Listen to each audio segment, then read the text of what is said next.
And we welcome you on in to another episode of the Big Time Sports Podcast Show. I'm Mitch Spinell. He's Mitchell Balla, and we're here to give you the latest in the sporting world, coming off of a weekend, Mitch, in which we're going to get into it. There's some stuff that was very exciting throughout the weekend, some stuff that was a little bit aggravating, but at the same time, we're going to be covering it all here on this episode. Yeah, plenty to talk about in just a short holiday weekend. Happy holidays, everybody out there. Hope everybody had a Merry Christmas if you celebrate. You as well, Mitch. And before you know it, we have these 2 episodes and it'll be 2023, which is crazy to say. Likewise to you, Mitch. And before we get into the show, we want to remind you guys that you can follow this podcast here on YouTube. Be sure to like, subscribe, hit the bell. Also on Apple Podcasts, SoundCloud, and Spotify. You can also find our website, bigtimesportsohio.com, or go to BTS Ohio on Twitter, or Mitch Spinell or Mitchell Balla, pretty much anywhere on the social networking sites. So, Mitch, we're going through it again. This is a time now, Mitch, where it's done. It's done for the Cleveland Browns. It's done for this organization for this year after Saturday's loss to the New Orleans Saints, a game in which it was freezing over in Cleveland, just one of the iciest days I've ever experienced over there. And, I can imagine what you were going through on that day, particularly when the Browns get out to that 10-0 lead. You think, oh, okay, if the Saints offense can't get it going, it'll be an easy day. It was not an easy day. It was an easy second half for the Saints defense, however, as the Browns just weren't able to get things going after the Watson touchdown to put themselves up early. Yeah, I'm not shocked. Not shocked at all. This is actually one of the other games I still remember during the Stefanski era. Another one would have been when the Raiders came in here when there was a literal hurricane going on. And you would have thought, oh, the Browns are going to beat them. This is a dome team from out west. They're not used to the elements, and we lost. And so it's very fitting we lost to a team that was 0-6 in outdoor games so far this season, 0-4 in games when they played on grass this season. And you took a team that plays at least 8 or 9 guaranteed games in a dome, whether it's 8 or 9 home games plus a trip to Atlanta, where the Falcons play in a dome every year, and put them outside in a game which was the coldest game of the weekend, one of the coldest in NFL history, and they beat you. And your smart coaching staff got out-coached again and again and again. Mitch, did I say again yet? Because our smart coaching staff is dumb. They're not smart. They're not football coaches. These analytical guys. Oh, well, if you do this, guess what? Analytics doesn't take into account weather. Analytics doesn't take into account how big and strong a guy really is, like Myles Garrett per se. We have a coaching staff that's supposed to be smart that tried to throw the ball 31 times in the weather, in which you only trailed by 7. There was 2 plays back-to-back, 3rd and 2 and 4th and 2, where you didn't give the ball to Nick Chubb. Not only that, the New Orleans Saints then in the postgame said that they knew that the Browns like to run to the left with Nick Chubb, so they stacked the left side of the offensive line. And what did the Browns do? Make no adjustments, and they kept running left. It's a team that is poorly coached. It's a team that just, I don't know where their head's at half the time. And I'm not happy we're not making the playoffs, but I am happy that it's finally official because we don't have to play this makeup game anymore. This has been over since week 4 against Atlanta. That's where I go back to. That's where I got off this train. That's where I've told you I'm done with Kevin Stefanski. And yet again, you lost to a team that played a guy who plays quarterback or thinks he plays quarterback in Taysom Hill, because the Saints coaches realized how to play in that weather. And it's a team that was winless at outdoors. It just makes no sense. And it's another fireable offense. I know I'm in the minority here, but it's pathetic at this point. Well, I don't know necessarily if you're in the minority at this point in the season, because there have been a number of people that I've seen calling for the Browns to move on from Stefanski. And it's very difficult for me at this point now to say whether or not that should be the case. You have 2 more games up against Washington and Pittsburgh. And I think that it's very tough to calculate whether or not you bring Stefanski back in 2 meaningless games. That being said, we'll get to this later on in the show. We saw what happened this weekend when we saw a meaningless game include a struggling team get embarrassed in a very particular way. But going back to what you said, these are dumb coaches. I think these are smart people who make dumb decisions sometimes. I think these are smart people who have trouble. They have trouble adjusting. We've said it before. They have trouble reading particular aspects of the game when it's in action. And you also have players that at times just aren't able to make these key plays. You have Amari Cooper, who was a very solid wide receiver, flat out dropping a wide open pass in the end zone. You have an offense, you have a defensive front who really struggles to tackle at points. And we saw that a number of times against the likes of Hill and Alvin Kamara on Saturday.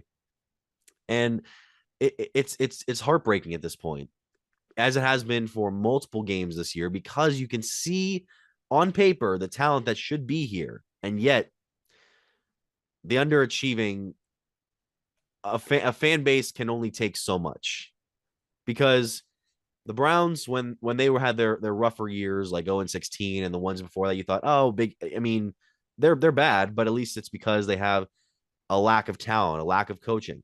There's pieces here. This is a coach of the year guiding guys who can make the Pro Bowl, who can make All Pro, who can do things, who can win in the postseason. And it's just not happening this year, and it has to happen next year, or else there's going to be some serious, serious problems within that organization.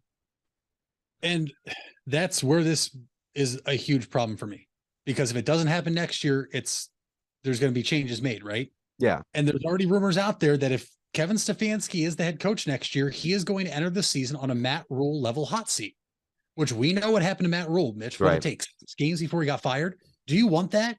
No. I mean, you're going to throw your season away. Not factual, but you would think you're throwing your season away having to change offenses or defenses and a whole coaching staff.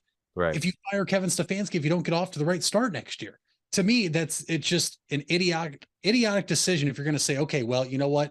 We could fire him now because the team got worse. But 6 games into the season, if we're not good, we're going to fire him then. That's why this organization is a joke. It's why Jimmy Haslam has went through so many coaches as he does. It's why I still am baffled that the guy that should be answering the most questions has not answered questions in D. Podesta, who's a baseball guy trying to run a football team.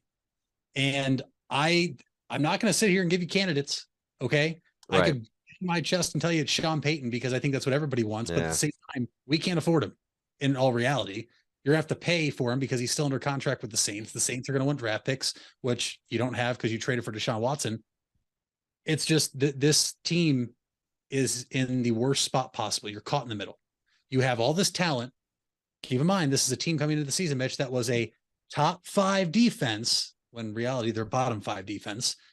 You have 2 great running backs who we seem to just ignore half the time.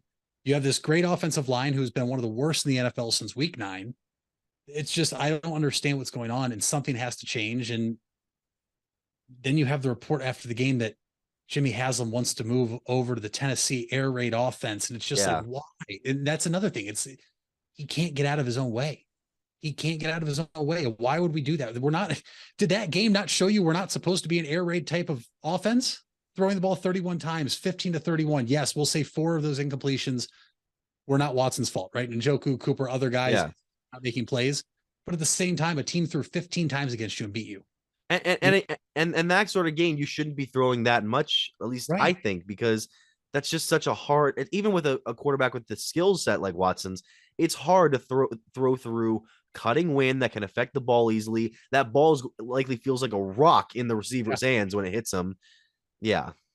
And not to mention, you were leading at halftime, Mitch. It would be different if you would have said, hey, the Browns were down 17-0. Okay, obviously, certain parts of the game dictate what you have to do offensively. Yeah.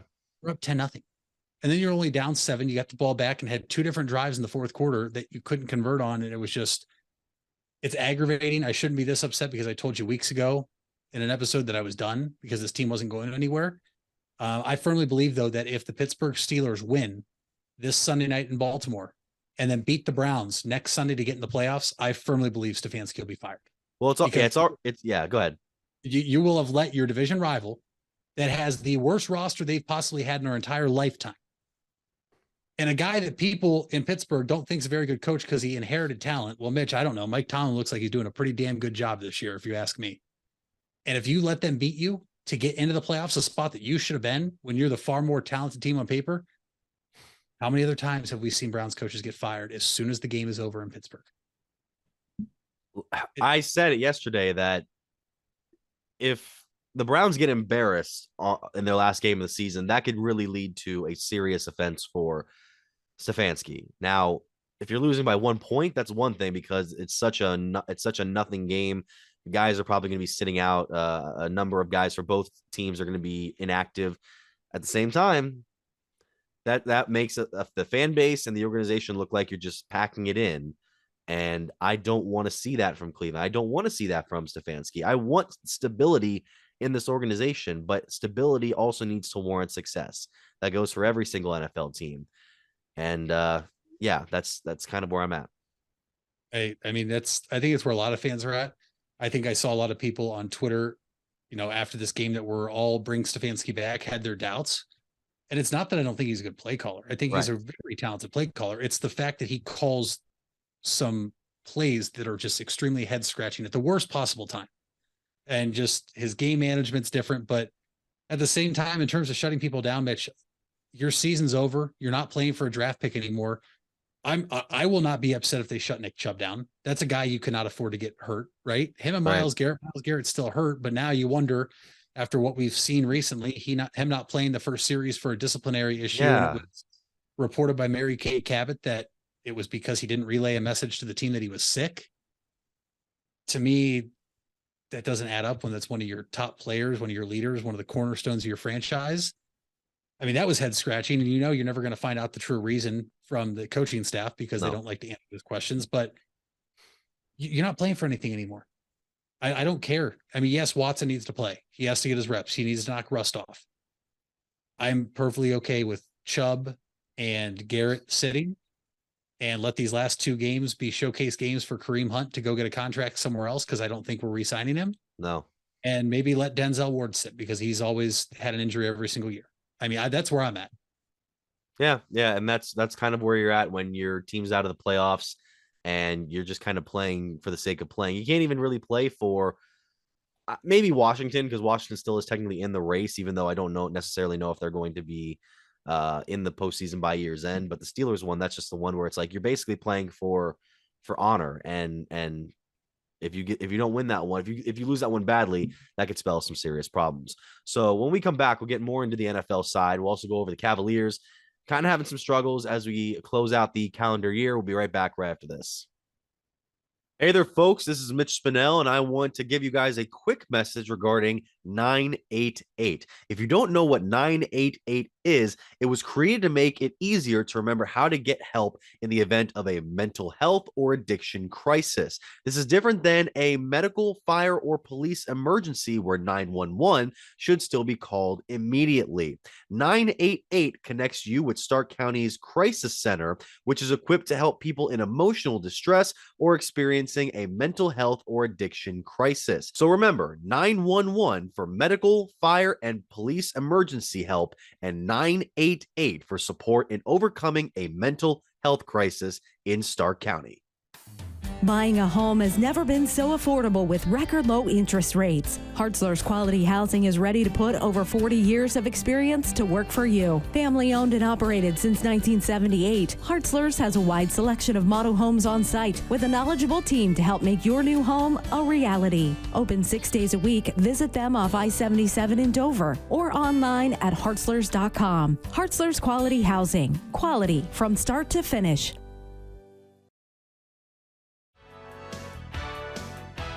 You deserve the best. And at Ferris Chevrolet, Buick, Cadillac, Toyota, that's what you get. We consider you, the customer, to be part of our family. Anybody can make promises, but when you visit Ferris, you get the Ferris deal from a Ferris wheel. So if you're looking for a car, truck, or van, think Ferris. You invest a lot in your home and vehicle purchases. Van Nostrand Young and Associates want you to feel secure should anything happen to those investments. We partnered with providers like Grange Insurance and other industry leaders to be sure you're presented with the most complete coverage to fit your needs. Because we're not only here to protect the items you invest in, we're here to protect your future as well. Call Van Nostrand Young Insurance in North Canton at 330-497-1867. We all have 206 things in common. Our bones keep us up and moving. And we at Cleveland Clinic Union Hospital care about every single one of them. From the tip of your finger to a brand new hip, our orthopedic experts will keep you going while keeping you safe. For every break and breakthrough, for every bone and joint, for every care in the world. Get the care you need when and where you need it. Visit unionhospital.org. When others treat your fries as an afterthought, all you're left with are cold, soggy fries. That's why Wendy's new fries are ones you won't forget, guaranteed to be hot and crispy, or we'll replace them. We're talking natural cut, skin-on fries, perfectly seasoned with a hint of sea salt. In fact, they're even preferred almost 2-to-1 over McDonald's. These are fries so hot and crispy, they beg a new question. What would you like with your fries? Try them today, only at Wendy's. At participating U.S. Wendy's, taste preference based on a national taste test by an independent research company. The Furby Electric Supply Company has bright ideas for your home. Save money by converting to energy-efficient electrical products or add ambiance with beautiful lighting features. It begins with a professional consultation and a visit to the Furby Lighting Showroom. Then certified Furby contractors complete your project right and on time. Since 1934, 4 generations have built a reputation of quality and trust, and they offer emergency services too. Just visit Furby.com. That's F-U-R-B-A-Y. The Furby Electric Supply Company. You asked for it and we listened. Buckeye Career Center is now offering Certified Nail Technician as an adult education program. This 216-hour course begins in November and will run Tuesday through Thursday evenings from 5 to 9 p.m. Learn manicures, pedicures, infection control, salon operations, and more. Other part-time certification courses starting this fall include phlebotomy and welding. Call 330-339-2288 to register or visit BuckeyeCareerCenter.org for more information. If you're looking for a new or pre-owned car or truck, why not see the Parkway Auto Group? Parkway is a special group of automotive experts with 8 brands to satisfy your needs. Come see the difference at the Parkway Auto Group on Commercial Parkway in Dover. 8 brands and 1 family. It's Parkway Auto Group. And welcome you back to the Big Time Sports Podcast Show. It's Mitch Bunnell alongside Mitchell Balla. Mitch, I'm looking at the Week 16 predictions that we both put up in our Google sheet here, and I'm not off to the greatest start. I've had worse starts to my predictions. I am at 9-7 currently, while you're at 10-6, which is second amongst the group. Looking at all these games I'm looking here, none of us picked the Lions to beat the Panthers, or the Panthers to beat the Lions. None of us picked the Rams to beat the Broncos, and we'll get to that in a second. And I'm trying to look at some of the other ones here. We all picked the Browns, obviously, to beat the Saints, and then that didn't work out. But Brandon picking the Texans over the Titans, and the man came through with it. I can't believe now that Houston has thrown a monkey wrench into their own divisional race, not on their own right because they're the worst team in the NFL, but now Jacksonville is atop the NFC South, and we might see Trevor Lawrence hosting a playoff game. Yeah. Wow. What a weekend of the NFL. We saw a lot of teams positioning for the playoffs get ruined. We saw a lot of teams kind of show you that they're going to be in the playoffs. We saw a couple of teams clinch. But the Houston Texans, we should have saw it coming with how they had played the past couple of weeks, going up against Dallas and Kansas City, taking them both to overtime, and then playing against the team that was starting their backup quarterback and Malik Willis in the Tennessee Titans. We should have seen it coming. But now, can they do it again? Can they make it a winner take all in week 18 of the NFL season? Can they beat the Jags? I think it still might be winner take all unless the Titans lose this weekend. But what has happened to the Tennessee Titans? I know Tannehill got hurt, but this is a team, Mitch, that was the number 1 seed in the AFC last year. This is a team that has made the playoffs 3, 4, maybe 5 years in a row. It has perhaps the best running back in football, and they're under 500. They fired their GM weeks ago.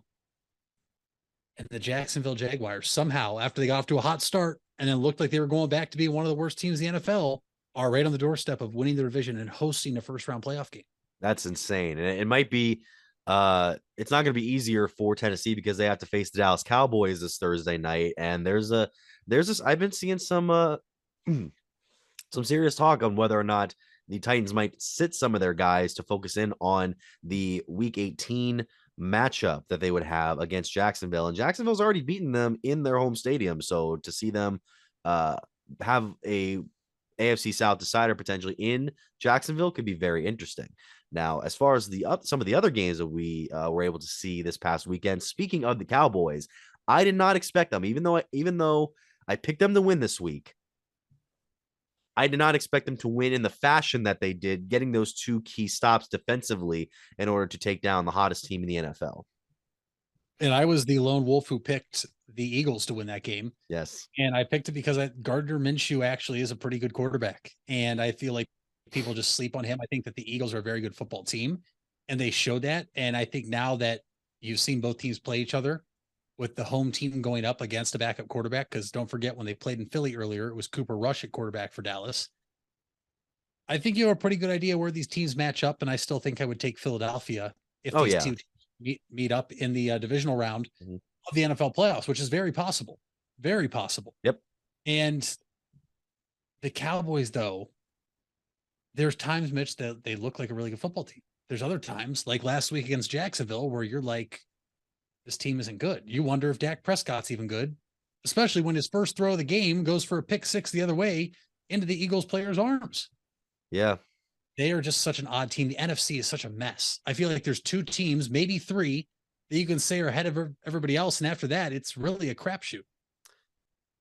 Yeah, you got the Eagles in there for sure. You also might potentially have the Vikings, which I still think people aren't quite sold on Minnesota, except for Viking fans, after they won down to the wire against the Giants this week. I mean, Greg Joseph drilling a 61-yarder to win the second week in a row. The Vikings have won in crazy fashion. And I mean, speaking of the South, with Jacksonville leading the craziness right now, Tampa Bay also still leading it, even though they barely beat Arizona this week. And Arizona was starting Trace McSorley. Bucks, I mean, that's such a fascinatingly bizarre combination they have there, to the point where I can't even guarantee Tom Brady's going to get out of the opening round if he makes these playoffs. Well, with how they're playing, they might not even make the playoffs. This week is True. it, Mitch. They play the Panthers this week. If the Panthers beat them, the Panthers move into first in that spot. It's just such a crime that a team from this division gets to host a playoff game. It is a crime that they're not even just making the playoffs, hosting a playoff game. You're going to have, as it sits and as it's going to stand, the second place team from the NFC East go to the team in the NFC South, because it's going to catch up in terms of wins. The Giants are the 6th seed right now with 8 wins. Cowboys have 11, Eagles have 13. So you're talking about, if they both win out, Eagles and Cowboys, that a 13-win team, or if the Cowboys win out, the Eagles lose that, a 13-win team is going on the road the first round to play a team under 500, which is insane. Yeah, speaking of some of those Christmas Day games, the Packers were able to beat Miami after Tua Tagovailoa threw 3 straight interceptions on 3 straight drives. And it now looks like Tua might be done for the year, and probably should be done for the year after just going back into the concussion protocol. That's guaranteed 2, possibly 3 concussions in one season, or at least hard hits to the head. That's such a blow for Miami, because they looked great going into this month, and now they've lost 4 in a row, and it looks like they're going to be left in the dust. Yeah, and you just wonder if someone like Teddy Bridgewater can come off the bench and, do play a role of where he's not asked to do too much and just take care of the football. But Tua, Mitch, has to be shut down. Luke Kuechly, one of the best linebackers we were probably ever going to see in our lifetime, retired, I believe, at the age of 25 or 27 after he had 3 concussions in one season. I mean, we're talking about an all-pro linebacker, multiple-time Pro Bowler, who retired early to focus on his health. And not only that, they were probably concussions that we weren't really aware of when talking about Luke Kuechly. Sure. Mitch, everybody that watches the NFL was aware of at least one concussion this year of Tua's. And I would have guessed that the second concussion he had, people were aware of, even though they tried to mask it as a back injury when he got up and was all wobbly after a hit. Right. And now you're talking about him going back into concussion protocol. He has to be sat. He has to. I mean, where do you draw the line between a player's safety and health and future over winning football games? Because you don't want to see him go back out there and get hit again this year to a point where he might not be able to walk normally, or the hit is so bad that his life has changed forever. And you just hope that the Dolphins understand that and sit him, because they would be doing the wrong thing if they put him back on the field. I don't care if he's cleared. We've already seen it this year. The Jets and Mike White, he got 8 different opinions from doctors, and they kept saying no. We saw it last year firsthand with Baker Mayfield being his own worst enemy, getting it, playing just because he was cleared. You wonder if Tua, if he was cleared, would just say, I'm done for the year. Well, speaking of Baker, he had his best game with the Los Angeles Rams on Sunday in a 51-14 victory over the Broncos, a game in which led to the dismissal of head coach Nathaniel Hackett from Denver after 15 games, which oddly enough is not in the top 5 of shortest head coaching tenures in the NFL. And I'm not even including stuff like the Bill Belichick thing where you were head coach for a day. I'm talking like you actually got on the field, played some games. There are like 5 or 6 guys who were ahead of him, but even then, it's just such a, like when you have Patrick the Starfish, like calling for your head on the Nickelodeon broadcast, that's very hard to come back from. I just want to say the Nickelodeon broadcast was electric. That's actually the only broadcast we watched in my house on Christmas. Of course. Shockingly, my dad was enjoying it. He loved when the Abominable Snowman and Santa Claus were on the field. Yeah. Electric. But Baker Mayfield balled out. Yeah. You talk about a difference a year can make. Last year on Christmas, he threw 4 picks and 2 touchdowns and a game-sealing interception against the Packers in Green Bay. This year, he was great against the number 1 defense in the NFL. Cam Akers was great. I may have said him in fantasy football. We don't need to talk about that though. Yeah. And I feel bad. I have to admit, I feel bad for Russell Wilson. Yeah, I do. I do too. I think he's corny. I think he's extremely corny. But this is a guy that I thought, Mitch, in our lifetime was probably going to be one of the best quarterbacks we watched in our lifetime. I'm not saying one of the greatest of all time, but I definitely think definitely a generational quarterback. And he looks awful. He looks like the 32nd worst starting quarterback in the NFL. And I think the Broncos teammates are starting to give up on him. I don't know if you saw when he was sacked, the lineman didn't help him up, and the backup Brett Rippon, got in their face. I saw some stats and numbers that I didn't bring with me here today because obviously we're not a Denver Broncos based no podcast. That does make me think maybe he isn't as bad as he's played this year. I mean, his sack rate, the rush rate against him, the amount of time, the percentage his receivers are still covered and can't get open. Cortland Sutton is actually one of the worst wide receivers in terms of route running and getting open in the NFL.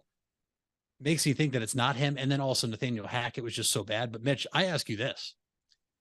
If they would not have gotten blown out, the Denver Broncos, would Nathaniel Hackett still be the head coach today? I think so. Yeah. It's just the way they lost and the way it looked like the team was just falling apart right in front of our eyes. That's when you have to move on from that because you can't go 2 more games with this nonsense going around. And it was a standalone game on Christmas. So it was the only game people could watch. And you got embarrassed. 50 plus points hung on you. I completely agree. I feel like if that's just a normal Sunday, if that's New Year's Day this year, where we have NFL football on Sunday and there's, 8 other games going and they lose that game 51-43 or something, probably doesn't get fired. But because he got embarrassed like that, he did get fired, and he's the first one to go, Mitch. And I'm afraid there's probably going to be others. And that's not me guessing about our coach here in Cleveland. It's just the first coach to go before we reach Black Monday in 2 weeks. Well, I mean, he's the 3rd coach this year to be let go during the season, but I understand what you mean. It's like the first this late in the year. Yeah. And you're not, and you may not be wrong because there's reports that Denver is thinking about clearing a lot of their house. I mean, they're going to keep George Baton, who made the trade for Russ.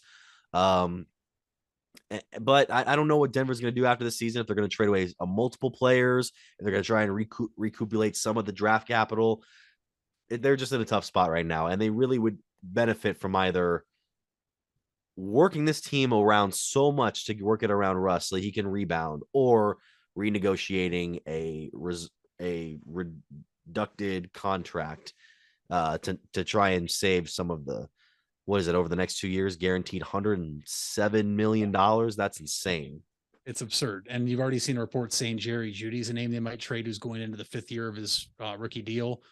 It's just mind boggling, especially when you sit here and you think that that's a team I thought was going to be unstoppable. I thought they were going to be the Rams of last year. Yeah. They had all the pieces to do it.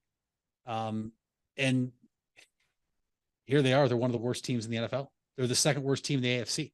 Yeah. And they've now fired their head coach, and there's other teams now that I didn't think were going to be very good this year, Mitch.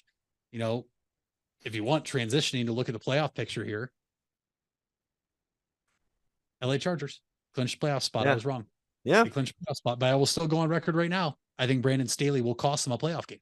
Now, granted, yeah. Coach he is. Now, granted, it was against the Colts on Monday Night Football to clinch that game, but it still had to get that victory. And you're sitting 6th right now, right behind Baltimore, who also clinched the playoff spot there with their win over the Falcons. Although I would take the Chargers over the Ravens immediately right now if Lamar can't get back on this field.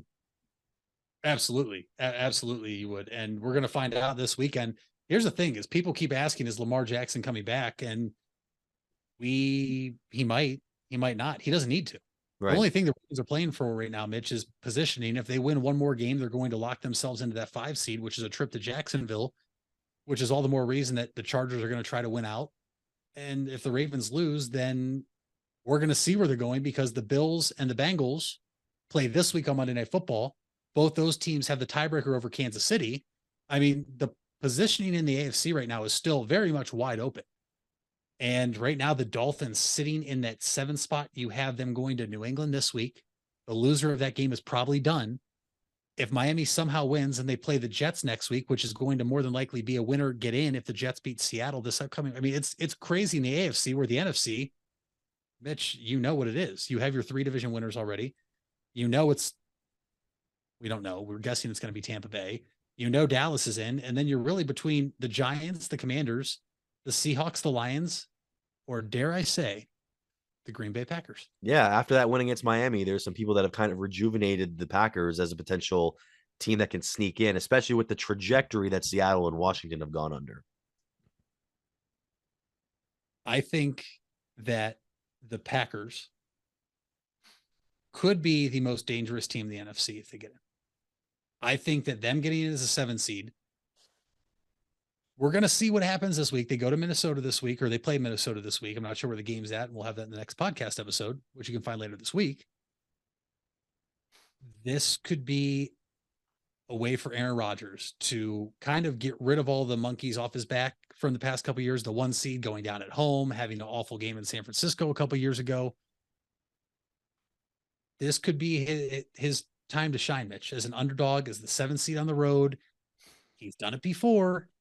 Maybe not as a 7 seed, but he's done it before as the underdog. And listen, as long as he's on the field, that's a guy I'm not betting against. And I'm just intrigued to see what happens here, because I'm also pulling for the Detroit Lions, who really threw their shot to control their own path away this past week and getting embarrassed in Carolina.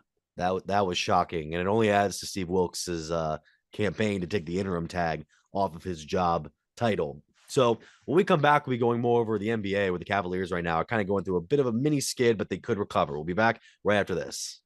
Hey there, folks. This is Mitch Spinell, and I want to give you guys a quick message regarding 988. If you don't know what 988 is, it was created to make it easier to remember how to get help in the event of a mental health or addiction crisis. This is different than a medical, fire, or police emergency where 911 should still be called immediately. 988 connects you with Stark County's Crisis Center, which is equipped to help people in emotional distress or experiencing a mental health or addiction crisis. So remember, 911 for medical, fire, and police emergency help, and 988 for support in overcoming a mental health crisis in Stark County. It takes a lot of practice to have a winning team. Albin Title has over 100 years of combined experience handling real estate, title, and escrow transactions. They serve Tuscarawas, Stark, Carroll, Harrison counties, and more. So choose Albin Title for your next home refinance, sale, or purchase. They'll get it done quickly and professionally. Contact Albin Title at 330-334-5800 or visit their website albintitle.com. Let them put their experience to work for you. Fall is in the air and part-time career enhancement courses at Buckeye Career Center are on the horizon. Registration is now open for Introduction to Beekeeping, Basic Small Engine Repair, and Sign Language. These part-time offerings run on Tuesday evenings and begin in November. Let Buckeye Career Center help you learn a new skill or advance your current skill set. Call 330-339-2288 for more information or to reserve your seat in one of these or our other part-time classes. Where you matter. You matter. Everyone plays a part. We all have a role. Each of us can make a difference. You do matter, and the best way to have a positive impact is to pay it forward. With each of us helping one another to cope, feel better, and know that we belong. Pass on the positivity today. Tell someone else they matter too. Alt Care. Alt Care, Alt Care. Where you matter. We all have 206 things in common. Our bones keep us up and moving. And we at Cleveland Clinic Union Hospital care about every single one of them. From the tip of your finger to a brand new hip, our orthopedic experts will keep you going while keeping you safe. For every break and breakthrough, for every bone and joint, for every care in the world. Get the care you need when and where you need it. Visit unionhospital.org. Hard work is something you're accustomed to. Van Nostrand Young understands that principle. Our access is achieved with organizations like Grange Insurance. Safety and prevention specialists utilize our VanCan assessments process to ensure that you and your colleagues are in the best hands. You want the safest environment for your business, and we can guide you there. Call Van Nostrand Young Insurance in North Canton at 330-497-1867. If you're purchasing a new home, the team at Hartzler's Quality Housing is here to help. Take advantage of record low interest rates to make your new home a reality. Locally owned and operated since 1978, Hartzler's Quality Housing has the experience to guide you through the process. You'll find a wide selection of model homes on site to fit any budget. Open 6 days a week just off I-77. You can also visit them online at hartzlers.com. Hartzler's Quality Housing. Quality from start to finish. You deserve the best. And at Ferris Chevrolet, Buick, Cadillac, Toyota, that's what you get. We consider you, the customer, to be part of our family. Anybody can make promises, but when you visit Ferris, you get the Ferris deal from a Ferris wheel. So if you're looking for a car, truck, or van, think Ferris.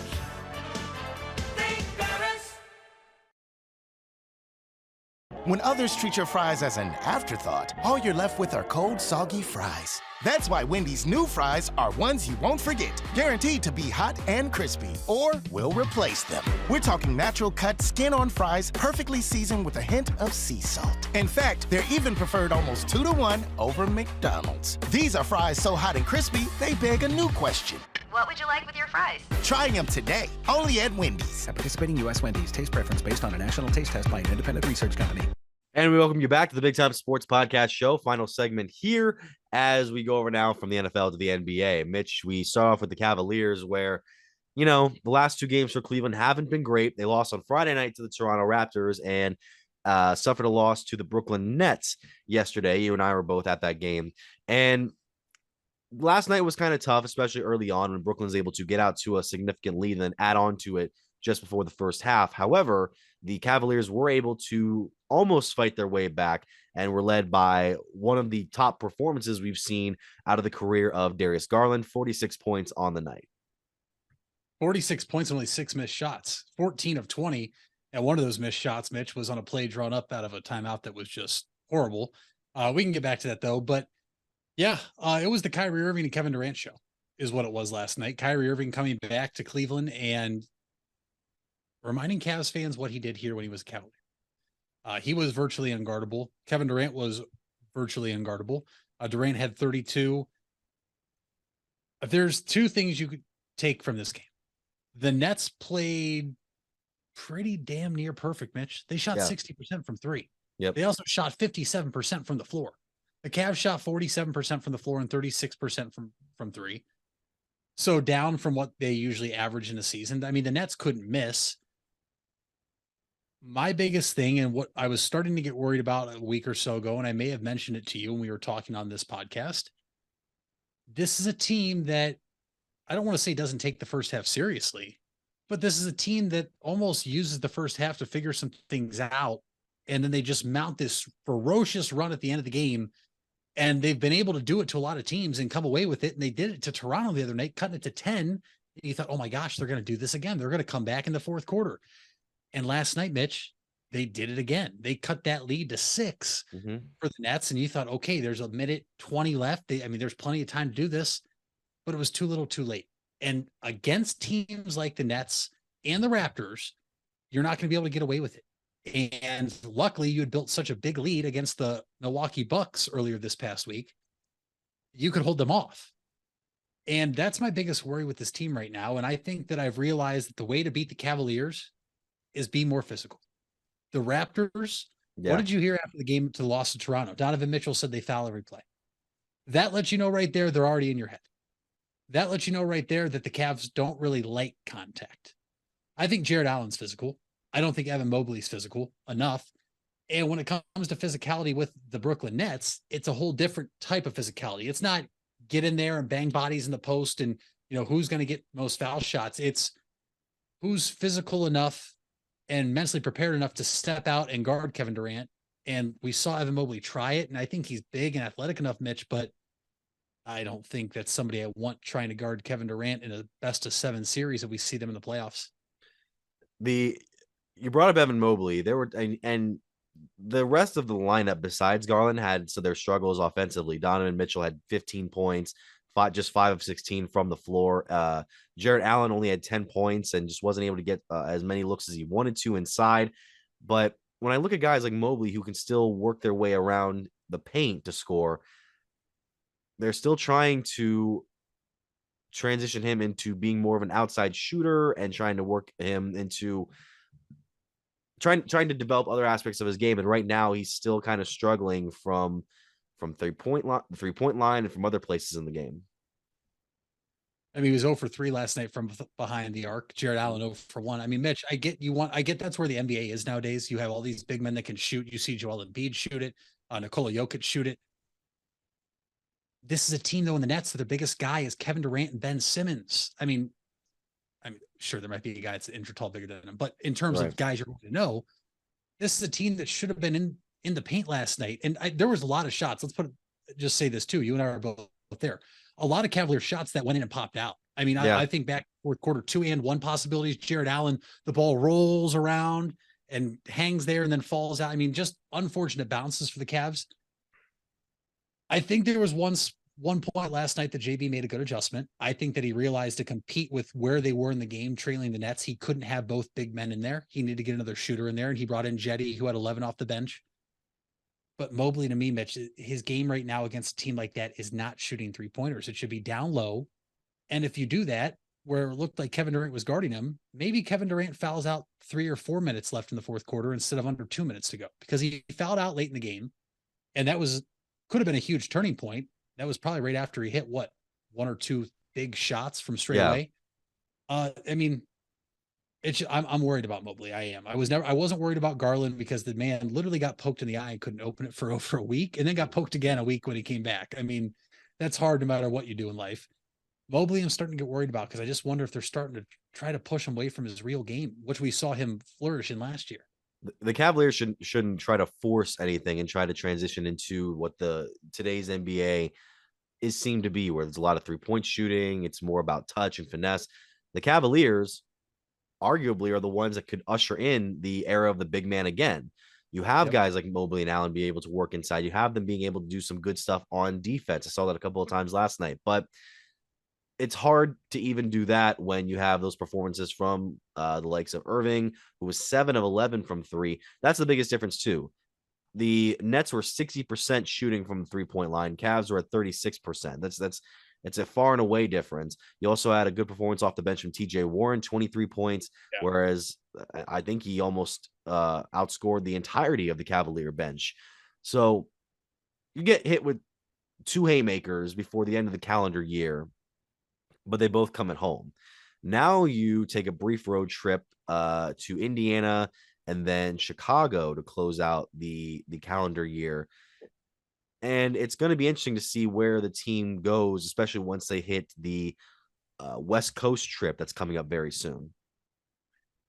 Yeah, that's something to keep an eye on for sure. And we mentioned this last week, Mitch. The schedule does not get any easier. This might be your easiest spot in the schedule right now, just because you're playing Indiana, who, as it sits right now, is the 8th seed, and the Bulls are outside of the top 10 in the East. But after that, I mean, Mitch, this still just gets harder and harder for this team. You're talking about the Bulls twice, the Suns, the Nuggets out west, the Suns out west, Utah, who you just played. That'll be a different game with Donovan Mitchell returning home. Probably. That'll be a game that they get up for. Is Colin Sexton going to play that game? Maybe. We'll have to wait and see. But I'm not going to panic in terms of what happens if they slip up here. I mean, the loss last night, Brooklyn runs their win streak to 9. Okay. They hop us now. They're the 3 seed in the East. We are just 1 game back to Milwaukee in the 2 spot, 2.5 of Boston, and just a half game up on Philly in the 5 seed. We're still 3.5 up on New York, who's the 6 seed. 3.5 up on Atlanta, who's the 7 seed. So you have some wiggle room here. They just got to figure it out. We're going to find out quickly if this is a team that can come out and put it on in the first half, because these good teams like a Denver, who, Mitch, I think maybe you or I picked to go to the NBA Finals, like a Phoenix, who has been to the NBA Finals, like a Utah, who's playing very well, a Minnesota team that you've already got embarrassed by at home, no matter what the score says. That was a team that was ready to run you off your floor at halftime.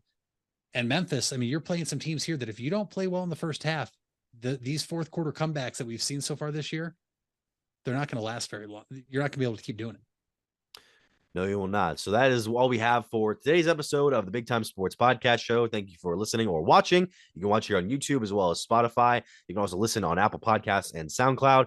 And be sure to check out our website, BigTimeSportsOhio.com, BTS Ohio on Twitter, Big Time Sports Ohio on Facebook or Instagram, and then at Mitch Spinell, at Mitchell Balla, anywhere. Mitch, what's the fact of the day? Mitch, it is bowl season for college football. Indeed. So I figured I would just enlighten all the football fans out there, college football fans, that the first college football game was played on November 6th, 1869. Can you name me those 2 teams? I would assume one of them is Yale. No. Okay. Harvard and Princeton. Princeton is one of them. Okay. The other school that played them resides in New Jersey. In New Jersey. I don't know any. I'm trying to think of an Ivy League school in New Jersey. Is that not Columbia, not. Here's your last hint. It's not Ivy League. It's not Ivy League. Okay. So trying to think of a New Jersey college. I'm having trouble thinking of one. I don't know. I really don't know. Rutgers. Oh, okay. Yeah, that makes sense. So Rutgers and Princeton. That makes sense. Yeah. Did they say what name of the bowl it was, or that was just the first college football game ever played? Oh, okay. Yeah. In November 6th, 1869. And we're here for bowl season now.